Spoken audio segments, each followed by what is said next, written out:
It's Rhema Breakfast here with Andrew and Kat, and the Southern Marriage Retreat is coming up very shortly, and we have one of their fabulous guest speakers with us this morning. Yeah, looking forward to this corridor with Yvonne Godfrey, and we're going to be talking about parenting, marriage, the challenges and rewards of having kids, and parenting styles. Well, good morning, Yvonne. It's great to have you on the show today.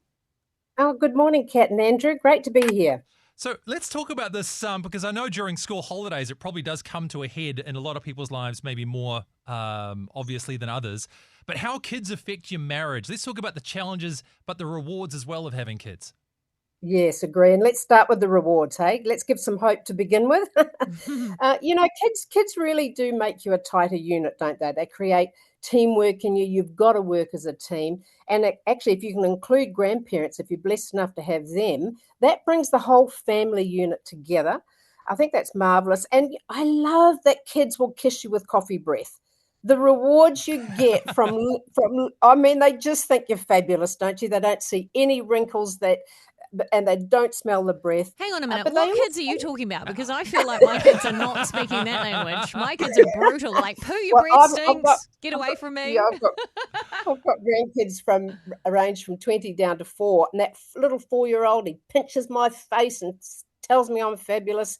I just love it. And kids also give you that wonderful purpose and legacy, right? You get to think beyond yourself. You get to think generation. You think, you know what? I'm really creating something here. I'm helping God along with the procreation of the earth. Well, I certainly agree with the fact that it actually makes you kind of rise to your purpose in God, and you actually learn a lot about the nature of our Father in heaven through it. You learn a lot about yourself spiritually in every possible way by having the kids. But it is challenging, isn't it? I mean, who's prepared for it?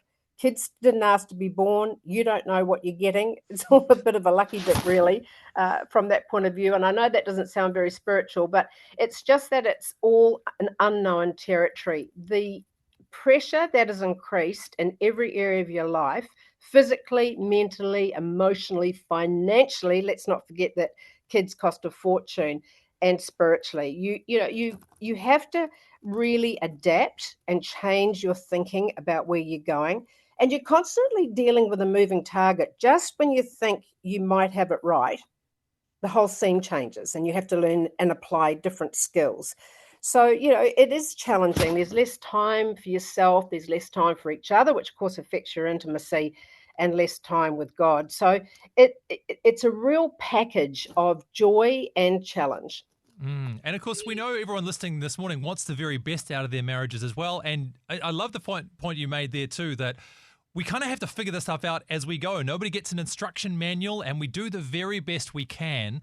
But sometimes we adopt parenting styles that, well, they might look like they serve us in the short term, but long term they don't work. Maybe they weaken the kids, they damage the marriage. What are some things that you've seen that people try with the best of intentions that maybe just don't work?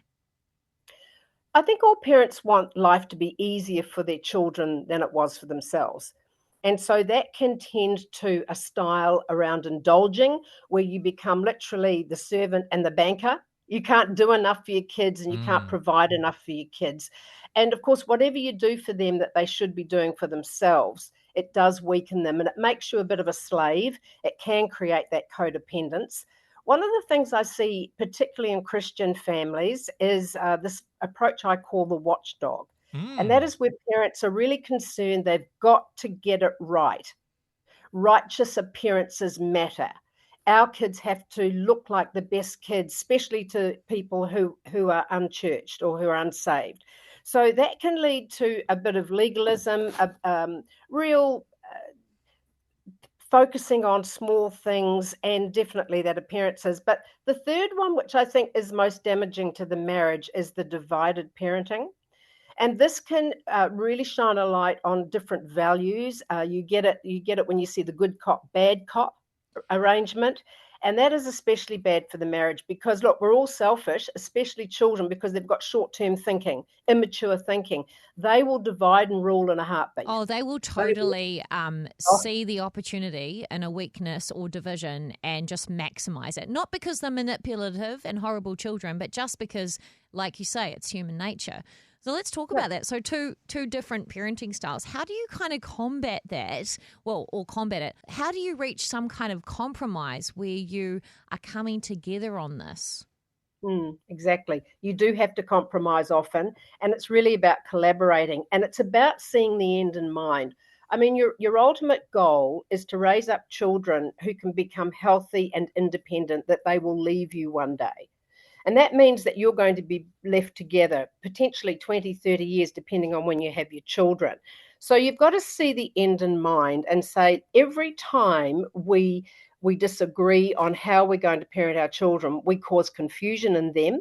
We create the opportunity for them to divide us, but we're also weakening our relationship, because there's that low-lying tension. When you undermine your partner in front of the children, all it does is undermine your own closeness, your own unity, your own belief in each other.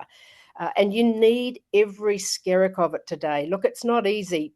People are on high alert all the time. The world is just, it's difficult now. There are more and more challenges with social media and all sorts of outside influences coming in to hijack your family. So the more unified you can be, the stake in the ground, this is who we are, this is our values, this is how we do things. It just makes your decision making much easier. The stronger your vision, the clearer you are about who you are, and the easier it is to make decisions, especially on the fly. Just a quick question.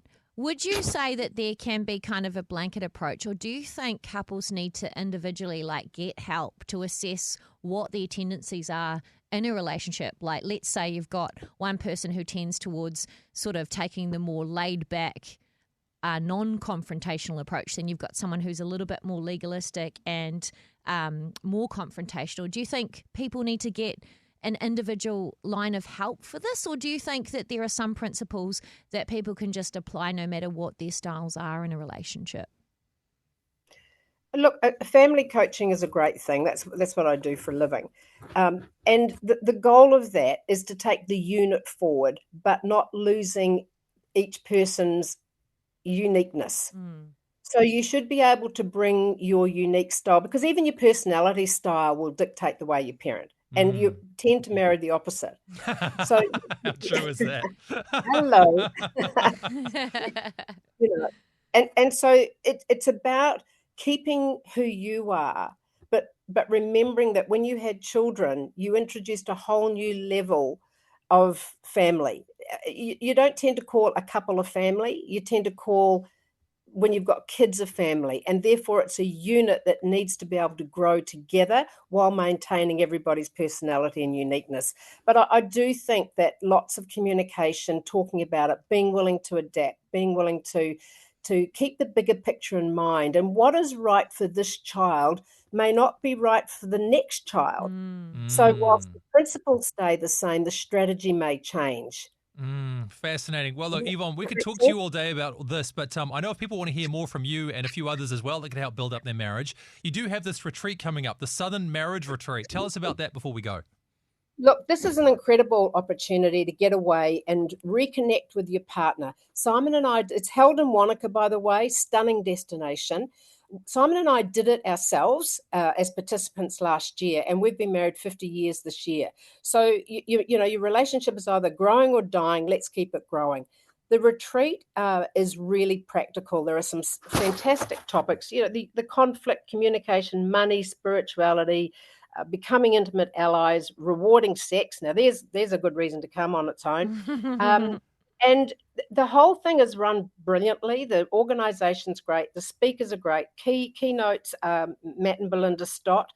But every speaker has quality value and content to bring. So I would recommend it's May 3 to 5, Friday night to Sunday lunchtime, and you can register at southernmarriagehub.co.nz. Well, thank you so much for some fabulous insight. Yvonne Godfrey joining us this morning. And of course, if you'd like to book in for the retreat, it's going to be amazing. May the 3rd to 5th, go to southernmarriagehub.co.nz.